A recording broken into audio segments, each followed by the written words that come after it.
Welcome to the Weekly Roundup, where we examine the latest news in cybersecurity, data privacy, and resources to help improve your organization's cybersecurity posture. Thanks for joining us. Let's start by covering a few data privacy-related news.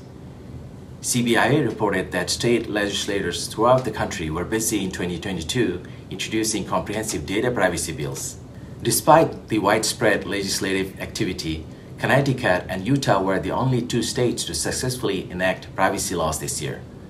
In doing so, they joined California, Colorado, and Virginia, adding to a complex patchwork of state privacy laws enacted over the past few years, and with which companies will be busy complying throughout 2023.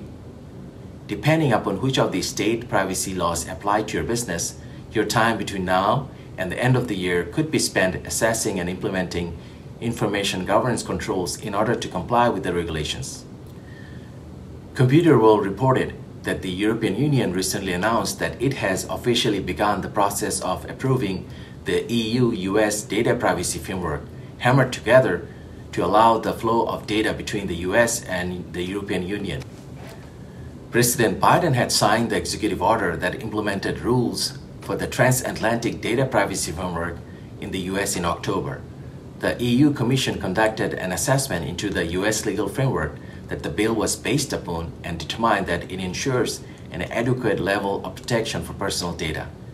If passed, the EU framework will mean US companies will have to agree to comply with a detailed set of privacy regulations, including the requirement to delete personal data when it is no longer necessary for the purpose for which it was collected, and to ensure continuity of protection when personal data is shared with third parties. If you would like to learn more about the different privacy regulations, browse to Bloomberg Law's website, where they have published a chart that provides an easy-to-read comparison of US data privacy laws by state, as well as comparing GDPR against the new US data privacy laws. Last week, we had Tanya Kujinga as our guest speaker. Tanya works for Resultant and is a technology expert with 14 years of experience. This week, she's back to speak about why risk monitoring is an important component of the risk ecosystem and how frequently should risk be monitored. Today, I'll be speaking about risk mitigation and monitoring. My name is Tanya Kujinga. A lot of organizations take risks all the time, but unfortunately fail to monitor and manage those risks effectively in an environment that demands agility. This is the reason why risk monitoring is such a big win for any organization if effectively implemented.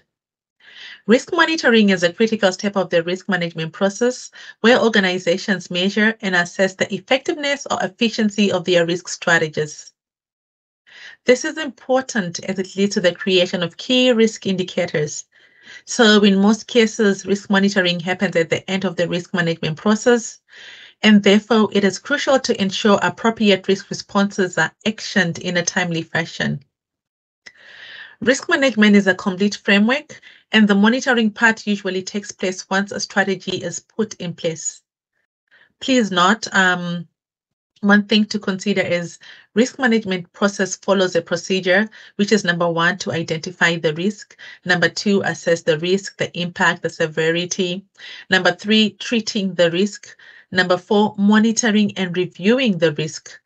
And this goes back to what we talked about, deployment of the key risk indicators and why it is important. And this is because those concrete numbers that you'll find on your key risk indicators will help you ensure that you correctly, effectively measure and monitor the success or failure of your risk strategy. Risk monitoring can be performed continuously, regularly, or impromptu. The frequency just depends on the type of risk monitoring your organization requires.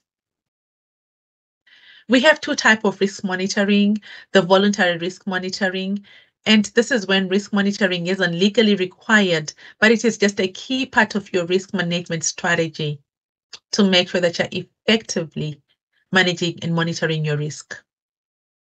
And then sometimes, in fact, the second one is the mandatory risk monitoring, and this is legally required for you to monitor based on the vertical your organization operates in.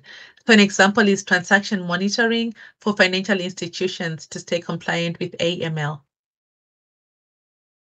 Lastly, but not least, risk monitoring requires or takes a lot of time and effort and requires continuous input from relevant teams to measure, assess, and optimize risk strategies. And because it requires a lot of time and effort, it puts it as an afterthought in several industries. And you find that in most cases, monitoring risks in some of these organizations is manual, which is a drain on resources. And eventually, most companies end up opting for third-party software solutions, which will lead to my next topic, third-party risk management. It's been a pleasure. Thank you. Great information, Tanya. Thank you. That's all we have for today. Join us again next Monday. Have a great holiday, everyone. Hey there, if you liked this episode, be sure to subscribe and also hit the bell icon so you'll get notified when we have a new release. Thank you.